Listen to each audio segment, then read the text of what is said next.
Hello दोस्तों, welcome to Hindi code class. पिछले lecture में हमने स्प्रिंग क्लाउड कॉन्फ़िग सर्वर की इंटरनल वर्किंग को एकदम डिटेल में कवर किया था, जिसमें हमने समझा था कि कॉन्फ़िग सर्वर कैसे कॉन्फ़िगरेशन को फैच एंड मर्ज करता है एंड क्लाइंट एप्लीकेशन तक कॉन्फ़िगरेशन डेटा पहुंचाता है। अब आज के इस लेक्चर में हम इसी सेंट्रलाइज्ड कॉन्फ़िगरेशन के अंदर एक बहुत ही इम्पॉर्टेंट फीचर की बात करेंगे, जो है सिक्योरिटी। तो चलिए लेक्चर को स्टेप बाय स्टेप समझते हैं। अब यहाँ सबसे पहले समझना होगा कि सेंट्रलाइज्ड कॉन्फ़िगरेशन में सिक्योरिटी की रिक्वायरमेंट क्यों पड़ती है, क्यों सिक्योरिटी ज़रूरी होती है।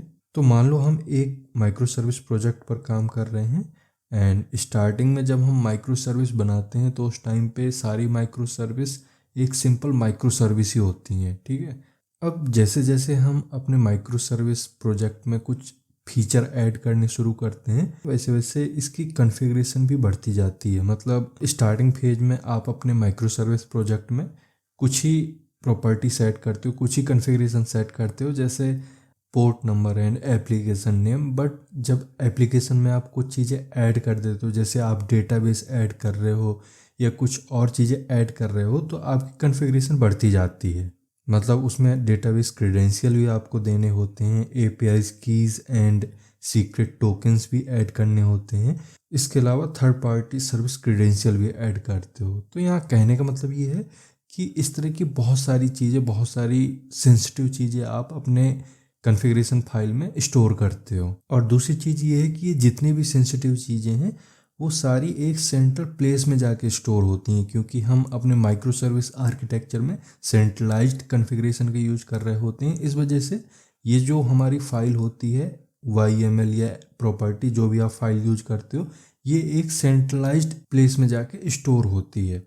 तो अब दो चीज़ें हो गई यहाँ पे, एक तो आपके पास सेंसिटिव इन्फॉर्मेशन है और दूसरा वो सारी सेंसिटिव इन्फॉर्मेशन एक ही जगह स्टोर्ड है। इस वजह से इस तरह की एप्लीकेशन के लिए सिक्योरिटी एक मेजर कंसर्न बन जाता है, जिसको प्रोटेक्ट करना बहुत ज़रूरी है। बट कैसे? तो प्रोडक्शन ग्रेड माइक्रो सर्विस में जनरली तीन लेवल की सिक्योरिटी इंप्लीमेंट की जाती है, जिसमें सबसे पहले आती है इंफ्रा लेवल पर एक्सेस सिक्योरिटी। मतलब इस लेवल में आप चाहे कोई भी बैकएंड यूज कर रहे हो, चाहे आप गिट यूज कर रहे हो, फाइल सिस्टम यूज कर रहे हो, JDBC यूज कर रहे हो, किसी भी तरह की अगर आप कॉन्फ़िग रेपो यूज कर रहे हो, तो उसमें आपको एक्सेस पब्लिक नहीं देना होता है। मतलब सिर्फ लिमिटेड एंड ट्रस्टेड यूजर को ही इसका एक्सेस होना चाहिए। इसके अलावा proper read and write operation भी डिफाइन होने चाहिए, ठीक है। अब ये सब इंफ्रा लेवल की सिक्योरिटी होती है। इस वजह से आपको क्लाइंट माइक्रो सर्विस कोड में ज़्यादा कुछ चेंज नहीं करना होता है। मैक्सिमम जो चेंज होते हैं वो config server and infra side ही होते हैं, जिसमें कई तरह से सिक्योरिटी को इम्प्लीमेंट करते हैं। मतलब जिस तरह का आप बैकएंड यूज करते हो उसके हिसाब से ये सिक्योरिटी इम्प्लीमेंटेशन भी थोड़ा सा चेंज हो जाता है। मतलब अगर आप गिट यूज कर रहे हो तो आपको कॉन्फ़िग सर्वर में कुछ भी करने की ज़रूरत नहीं होती है। इसमें आपको बस अपनी रिपोजिटरी का एक्सेस प्राइवेट रखना होता है। मतलब डायरेक्ट कोई भी मेन या प्रॉड ब्रांच में पुश ना कर सके, इस तरह का रूल सेट करना होता है। अगर किसी को कुछ भी पुश करना है तो पहले उसके लिए PR एंड रिव्यू मैंडेटरी होना चाहिए। इसके अलावा आप रीड एंड राइट सेपरेशन का भी यूज कर सकते हो। मतलब सिर्फ डेवऑप या बैकएंड लीड्स को ही राइट एक्सेस दिया जाता है, बाकी सारी सर्विसेज को रीड ओनली दिया जाता है। अब हो सकता है कि आप गिट का यूज ना कर रहे हो, क्योंकि स्पेशली जब हम कॉन्फ़िग सर्वर को इंटरनल सर्वर में रन कर रहे होते हैं तो वहाँ पे हम डायरेक्ट फाइल सिस्टम का यूज करते हैं, जिस वजह से हमें सर्वर लेवल पर सिक्योरिटी प्रोवाइड करनी होती है। मतलब इसके लिए आप एक डेडिकेटेड फोल्डर यूज करते हो, फोल्डर क्रिएट करते हो। जैसे आपने एक फोल्डर क्रिएट किया जिसका नाम आपने opt/config-repo इस तरह का कुछ नेम दे दोगे, जिसका यूज सिर्फ कॉन्फ़िगरेशन के लिए होगा। इसके बाद इस फोल्डर के लिए OS लेवल की परमिशन सेट करनी होती है। अब रियल वर्ल्ड में जो सर्वर होते हैं वो लाइनक्स बेस्ड होते हैं, इस वजह से आपको ये सारे काम करने के लिए कमांड्स का यूज करना पड़ेगा। इस वजह से जब आपको कोई परमिशन देनी होती है किसी फोल्डर को, तो आप इस तरह से एक लाइन लिखते हो और इसे हिट कर देते हो। अब इस कमांड को भी मैं थोड़ा सा एक्सप्लेन कर देता हूँ। यहाँ पे सबसे पहले यूज करते हैं हम चेंज ऑनर का, CHON लिखा है इसके लिए। तो इसका यूज फाइल या डायरेक्टरी का ऑनर या ग्रुप चेंज करने के लिए किया जाता है। इसके बाद है कॉन्फ़िग यूजर। तो ये कॉन्फ़िग यूजर यूजर नेम है, मतलब ये यूजर ही कॉन्फ़िग रेपो फोल्डर का ऑनर बनेगा। मतलब अब जो ये डायरेक्टरी बनेगी वो कॉन्फ़िग यूजर के नाम से होगी। इसके बाद यूज किया है कॉलन, जो कि एक्चुअली में एक सेपरेटर है। इसको यूजर एंड ग्रुप के बीच में यूज किया जाता है, ठीक है। इसके बाद ये कॉन्फ़िग ग्रुप है, तो आप समझ गए होंगे ये एक ग्रुप का नेम है। मतलब आपको हर फोल्डर को एक ग्रुप असाइन करना होता है। तो जो हमारा opt/config रेपो है उसको ये कॉन्फ़िग ग्रुप फोल्डर का नाम मिला है। मतलब जो यूजर्स कॉन्फ़िग ग्रुप के होंगे उन्हीं को बस इस फोल्डर को एक्सेस करने की परमिशन मिलेगी। तो अभी हमने फ़िलहाल एक यूजर को सेट किया है इस ग्रुप को एक्सेस करने के लिए, मतलब इस फोल्डर को एक्सेस करने के लिए। इसके बाद फोल्डर का नाम opt/config repo, ये वही फोल्डर है जो हमने इससे पहले बनाया है, उसी फोल्डर का नाम है ये। तो इस तरह की कमांड के थ्रू हम इस फोल्डर के लिए परमिशन सेट कर देंगे। अब इसके बाद हमें दूसरी कमांड हिट करनी पड़ती है, जिसमें सबसे पहले ch मोड मतलब चेंज मोड, इसका यूज परमिशन सेट करने के लिए किया जाता है। मतलब जो ये वाली कमांड है इसका यूज हम तब करते हैं जब हमें कोई ग्रुप या यूजर बनाना होता है, चेंज करना होता है। इसके बाद ch मोड का यूज तब करते हैं जब हमें परमिशन सेट करनी होती है। इसके बाद ये जो 750 लिखा है इसका मतलब अलग अलग होता है। यहाँ पे जो 7 लिखा हुआ है ये ऑनर परमिशन है, मतलब इस फोल्डर को 7 ऑनर फुल्ली एक्सेस कर सकते हैं। इसके बाद ये 5 ग्रुप परमिशन को शो करता है, मतलब इस फोल्डर को 5 ग्रुप रीड कर सकते हैं। इसके बाद है 0 जो कि है थर्ड नंबर की वैल्यू, एंड ये रिप्रेजेंट करती है अदर परमिशन जिसको हमने 0 कर रखा है, मतलब बाकी यूजर को कोई भी एक्सेस नहीं होगा। एंड इसके बाद फोल्डर नेम, इसका मतलब है कि जो भी हमने ये परमिशन सेट की है वो इसी डायरेक्टरी के लिए अप्लाई हो रही है। तो ये हो गया जब आप फाइल सिस्टम यूज करते हो। बट कुछ इन्वायरमेंट में स्पेशली जो हाई कंट्रोल्ड सिस्टम होते हैं उसमें कॉन्फ़िगरेशन फाइल को गेट या किसी फाइल सिस्टम में स्टोर नहीं करते, इसकी जगह डेटाबेस टेबल का यूज किया जाता है। इस वजह से जो सिक्योरिटी का फोकस होता है वो डेटाबेस एक्सेस कंट्रोल पर होता है। मतलब कौन डेटाबेस को एक्सेस कर सकता है, कौन सिर्फ रीड कर सकता है, कौन राइट कर सकता है। इस तरह से रोल बेस्ड एक्सेस सेट किए जाते हैं, जिसके लिए हमें डेटाबेस में सबसे पहले एक सेपरेट यूजर क्रिएट करना पड़ता है जो सिर्फ कॉन्फ़िग सर्वर के लिए होता है। इस यूजर को सिर्फ कॉन्फ़िगरेशन रीड करने या एक्सेस करने की परमिशन होती है। मतलब इस यूजर को सिर्फ सिलेक्ट क्वेरी रन करने की परमिशन होती है। इसके थ्रू आप इंसर्ट, अपडेट, डिलीट ऐसी कोई भी क्वेरी हिट नहीं कर सकते हो। इस वजह से कोई भी सर्विस गलती से भी इस कॉन्फ़िगरेशन को ओवरराइड नहीं कर सकती। ठीक, तो इस तरह से फर्स्ट लेवल सिक्योरिटी को अचीव किया जाता है। मतलब आप अगर बहुत ही हाई स्टैंडर्ड एप्लीकेशन नहीं क्रिएट कर रहे हो तो आप बस ये फर्स्ट लेवल सिक्योरिटी अपने प्रोजेक्ट में ऐड करते हो और आपका काम हो जाता है। मतलब ये एक माइनर लेवल की सिक्योरिटी होती है, ठीक है। अब इसके बाद आता है सेकेंड लेवल सिक्योरिटी, जिसमें सेंसिटिव कॉन्फ़िगरेशन को इनक्रिप्ट करके सेट किया जाता है। मतलब प्रोडक्शन सिस्टम का एक रूल होता है कि आप कोई भी सीक्रेट कहीं भी प्लेन टेक्स्ट में स्टोर नहीं करोगे। इसका मतलब है आप जो भी सीक्रेट कॉन्फ़िगरेशन में यूज करते हो, चाहे वो डेटाबेस क्रेडेंशियल हो, APIs कीज हो, टोकन्स हो, किसी भी तरह की सीक्रेट इन्फॉर्मेशन आप डायरेक्टली application.yml में या किसी भी YML में प्लेन टेक्स्ट में सेट नहीं कर सकते हो। तो अब क्वेश्चन आता है कि फिर किस तरह से हम इनक्रिप्ट कर सकते हैं अपने सेंसिटिव डेटा को। तो स्प्रिंग क्लाउड कॉन्फ़िग हमें सेंसिटिव वैल्यू को इनक्रिप्टेड करके स्टोर करने की फैसिलिटी देता है। इसके साथ ही जब कॉन्फ़िगरेशन क्लाइंट को चाहिए होता है, मतलब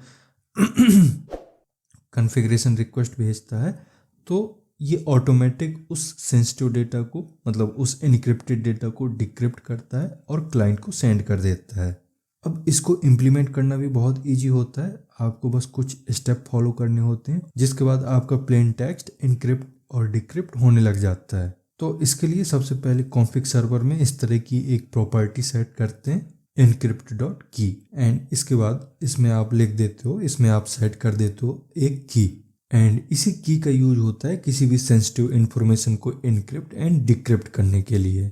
बट प्रोडक्शन में ये थोड़ी सा चेंज हो जाता है इधर, क्योंकि मैंने बताया कि आप किसी भी सीक्रेट को प्लेन टेक्स्ट में सेट नहीं कर सकते हो, एंड यहाँ पे अभी आप प्लेन टेक्स्ट में ही सेट कर रहे हो, तो ये थोड़ा सा गलत हो जाएगा प्रोडक्शन के हिसाब से। इस वजह से इस की को प्लेन टेक्स्ट में यूज ना करके हम इसको इस तरह से यूज करते हैं, एंड इसके बाद यहाँ पे ये जो की आएगी वो एक्चुअल की इन्वायरमेंट वेरिएबल से आएगी।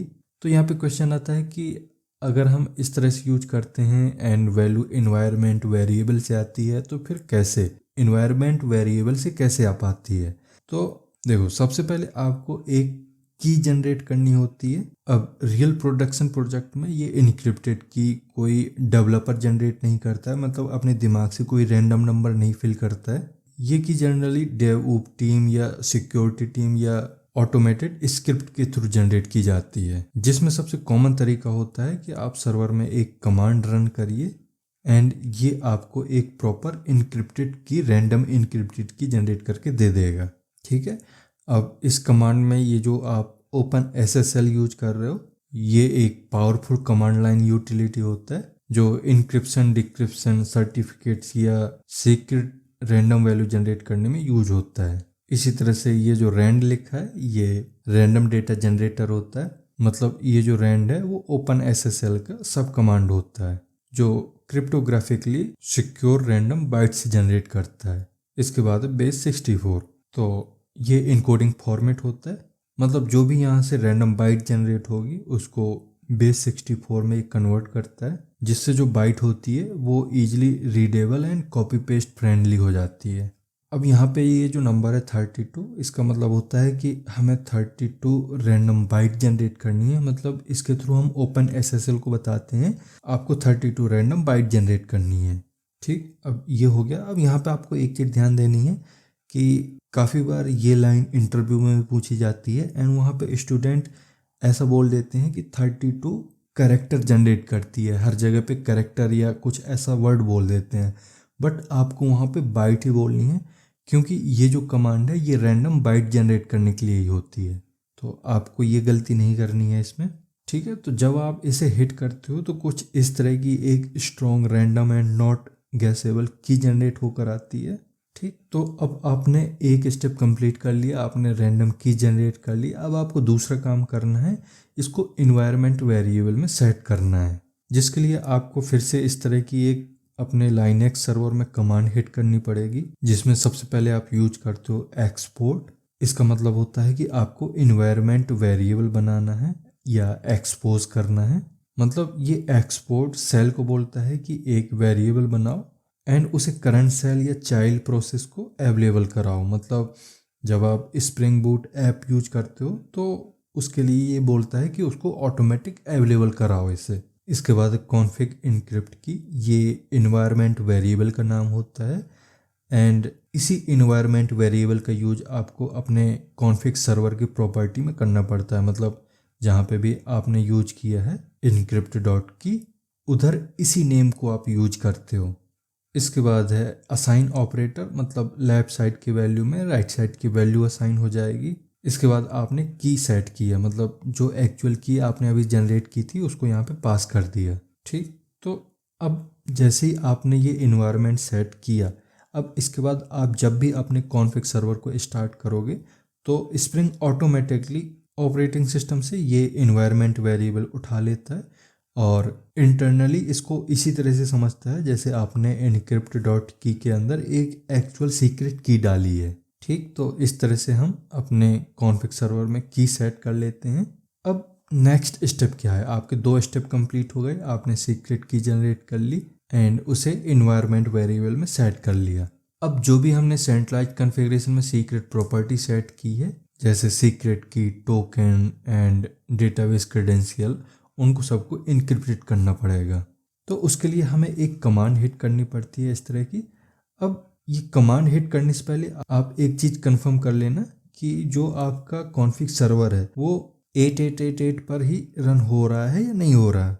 इसके बाद आप यहाँ पे यूज करते हो /encrypt। तो ये /encrypt हमने नहीं बनाया है, हमने जब encrypt डॉट की सेट की है उसी प्रॉपर्टी की वजह से कॉन्फिग सर्वर में ये /encrypt इनेबल हुआ है। अब इसमें जो ये CURL यूज किया है ये एक कमांड लाइन टूल है। इसके बाद एक्स पोस्ट का यूज हुआ है। तो एक्स का यूज होता है जब हमें कोई HTTP मेथड सेट करना होता है, तो यहाँ पे हम पोस्ट मेथड सेट कर रहे हैं। इसके बाद हमने URL सेट किया जिसमें लास्ट में हमने /encrypt यूज किया है। तो मैंने अभी बताया कि ये जो इनक्रिप्ट हमें मिला है वो कॉन्फ़िग सर्वर में ऑटोमेटिक इनेबल होता है जैसे ही हम encrypt.key का यूज करते हैं। इसके बाद ये जो -d यूज हुआ है इसका मतलब होता है कि इसके बाद कुछ डेटा है एंड उसमें हमने अपना एक DB पासवर्ड डाला है। मतलब यहाँ पे आप DB पासवर्ड एक बार डालते हो, अपना ओरिजिनल DB पासवर्ड, ठीक है। तो मान लो मेरे DB का पासवर्ड है हिंदी कोड क्लास, तो यहाँ पे मैं हिंदी कोड क्लास डाल दूंगा। अब जैसे ही मैं इस कमांड को हिट करूँगा ये मुझे इस तरह की एक इनक्रिप्टेड वैल्यू जनरेट करके देगा। तो यहाँ पे ये समझने वाली बात है कि आपने जो अपना रियल DB पासवर्ड है वो कहीं पे सेट नहीं किया है, उसके लिए बस आपने एक कमांड हिट की है अलग से एंड उसने आपको एक इनक्रिप्टेड वैल्यू जनरेट करके दी है। अब जहाँ भी कॉन्फ़िगरेशन में आपको ये पासवर्ड यूज करना होता है उस जगह पे आप इस इनक्रिप्टेड वैल्यू को सेट करोगे। मतलब मान लो आपके पास एक फाइल है application.property और उसको आपने गिट में सेट कर रखा है या कहीं पे भी सेट कर रखा है एंड उस YML के अंदर एक प्रॉपर्टी सेट की है आपने डेटा सोर्स पासवर्ड की, तो वहाँ पे आपको ओरिजिनल पासवर्ड नहीं डालना है। अब जो ये जनरेटेड इनक्रिप्टेड वैल्यू आई है इसको वहाँ पे सेट करना है, ठीक है। अब इधर आप जब सेट करोगे तो इधर आप देख रहे हो कि मैंने यहाँ पे साइफर यूज किया है आगे, तो इस साइफर को देख के ही कॉन्फ़िग सर्वर समझ जाएगा कि ये एक इनक्रिप्टेड वैल्यू है जिसको क्लाइंट को देने से पहले हमें डिक्रिप्ट करना पड़ेगा। तो कॉन्फ़िग सर्वर इंटरनली उसी की हेल्प से, मतलब encrypt.key जो हमने सेट की है सर्वर में, उसी की हेल्प से इस वैल्यू को डिक्रिप्ट करेगा एंड क्लाइंट को सेंड कर देगा, मतलब क्लाइंट को रिस्पॉन्स कर देगा, ठीक। तो इस तरह से हम ये सेकेंड लेवल सिक्योरिटी अचीव करते हैं अपने एप्लीकेशन में। अब इसके बाद हम बात करते हैं थर्ड लेवल सिक्योरिटी की। तो जो बहुत ही ज़्यादा एडवांस एप्लीकेशंस होते हैं, रियल वर्ल्ड एप्लीकेशन होते हैं, उनमें ये इंक्रिप्शन एंड डिक्रिप्शन मैकेनिज्म भी यूज नहीं होता है, क्योंकि वो फिर अपने कॉन्फ़िगरेशन सीक्रेट्स को सिक्योर करने के लिए सीक्रेट मैनेजमेंट टूल का यूज करते हैं, जिसमें सबसे ज़्यादा यूज होता है वॉल्ट का। इसका मतलब है हमें इस लेक्चर में थोड़ी सा वॉल्ट भी कवर करना पड़ेगा, बट अगर आपको पूरा डिटेल में वॉल्ट चाहिए, मतलब एक स्क्रैच लेवल से एडवांस लेवल तक, तो मुझे कमेंट में बताइए, जिसके लिए मैं एक सेपरेट लेक्चर बनाऊंगा जिससे आपको सारे इसके कॉन्सेप्ट क्लियर हो जाएंगे। तो अभी के लिए आप बस इतना समझिए कि वॉल्ट एक सीक्रेट मैनेजमेंट टूल होता है जिसे हैसीक्रॉप कंपनी ने 2015 में इंट्रोड्यूस किया था। यहाँ पर ये हैसीक्रॉप वही कंपनी है जो ट्रांसफॉर्म एंड कंसोल जैसे पॉपुलर डेवऑप्स टूल बनाती है। अब वॉल्ट का मेन गोल ये था कि जो सीक्रेट्स हैं उसको कोड के बाहर एक ऐसी जगह पे लिखा जाए जो बहुत ही ज़्यादा सिक्योर हो। मतलब आप इसको ऐसे भी समझ सकते हो कि वॉल्ट एक डिजिटल लॉकर की तरह होता है जिसमें आप अपने सारे क्रेडेंशियल रखते हो, जैसे पासवर्ड, API की, certificates and cloud related data. इस तरह के बहुत सारे सेंसिटिव डेटा को इसमें आप रख सकते हो। अब हमारे केस में हमें पहले वॉल्ट सर्वर को डाउनलोड करना पड़ेगा, जिसके बाद हमें इस कमांड का यूज करके उसे स्टार्ट करना पड़ेगा, ठीक। अब जैसे ये स्टार्ट होता है हमें एक सीक्रेट स्टोर पाथ सेट करना होता है, जिसके लिए हम कुछ इस तरह की कमांड रन करते हैं। अब इस कमांड में ये जो वॉल्ट है वो हैसीक्रॉप वॉल्ट का कमांड लाइन क्लाइंट है, जिसका यूज हम सीक्रेट्स को स्टोर करने, रीड करने या मैनेज करने में यूज करते हैं। इसके बाद ये जो KV है, ये KV की वैल्यू सीक्रेट इंजन है। इसके बाद यूज किया है पुट का। पुट मतलब यहाँ पे हम राइट या स्टोर ऑपरेशन परफॉर्म कर रहे हैं। इसके बाद यूज किया है secret/my service। माई सर्विस की जगह आप कोई भी नाम दे सकते हो। तो ये एक पाथ है, मतलब एक लोकेशन है जहाँ पे सारी चीज़ें आपकी स्टोर होंगी। इसके बाद है spring.datasource.password। तो ये की का नेम है एंड ये एग्जैक्ट वही प्रॉपर्टी है जो आप अपने स्प्रिंग बूट में नॉर्मली application.yml में लिखते हो। इसके बाद हमने यहाँ पे डेटाबेस का पासवर्ड सेट किया है। अब ये पासवर्ड यहाँ पे प्लेन टेक्स्ट है, मतलब जो ओरिजिनल पासवर्ड है वही सेट कर रहे हैं, जिसको इंटरनली ये वॉल्ट खुद से ही इनक्रिप्ट कर देगा। एंड जब भी हम अपने क्लाइंट को ओपन करेंगे तो ओपन होते टाइम वो सर्वर को रिक्वेस्ट भेजेगा एंड सर्वर में वॉल्ट के लिए इस तरह की प्रॉपर्टी सेट करनी पड़ेगी कॉन्फ़िग सर्वर में। तो कॉन्फ़िग सर्वर को इससे पता रहेगा कि मुझे कॉन्फ़िगरेशन कहाँ से उठानी है। इसके बाद जब भी कॉन्फ़िग सर्वर इस वॉल्ट के पास जाएगा किसी भी पर्टिकुलर सर्विस की कॉन्फ़िगरेशन लेने के लिए, तो जितनी भी सीक्रेट्स हैं वो इनक्रिप्टेड फॉर्म में उसको मिलेंगे, जिसको कॉन्फिग सर्वर डिक्रिप्ट करके क्लाइंट को वापस प्लेन टेक्स्ट वैल्यू रिटर्न कर देगा। अब यहाँ पे क्वेश्चन आता है कि कॉन्फिग सर्वर ये काम कैसे कर पाता है। तो कॉन्फिग सर्वर भी अपने एंड पे कुछ डिपेंडेंसी ऐड करता है, मतलब वॉल्ट की एक डिपेंडेंसी ऐड करनी पड़ती है, जिसके बाद वो वॉल्ट की फंक्शनलिटी को समझने लग जाता है एंड जो भी वैल्यू आती है वॉल्ट से, जो भी इनक्रिप्टेड वैल्यू आती है उसको डिक्रिप्ट कर पाता है और क्लाइंट को प्लेन टेक्स्ट कॉन्फ़िगरेशन मिल जाती है, जिससे क्लाइंट ईजिली अपना एप्लीकेशन स्टार्ट कर पाता है। तो इस तरह से ये तीनों लेवल की सिक्योरिटी इंप्लीमेंट की जाती हैं अपने कॉन्फ़िग सर्वर में, जिसको मैंने यहाँ पे डीपली एक्सप्लेन करके आपको समझाया है। अब इस लेक्चर में अगर आपका कोई डाउट रहता है या कोई पॉइंट मुझसे छूट गया है यहाँ पे, तो आप मुझे कमेंट के थ्रू पूछ सकते हो। एंड अब इस लेक्चर में इतना ही रहने देते हैं, अब मिलेंगे हम नेक्स्ट लेक्चर में। Thank you.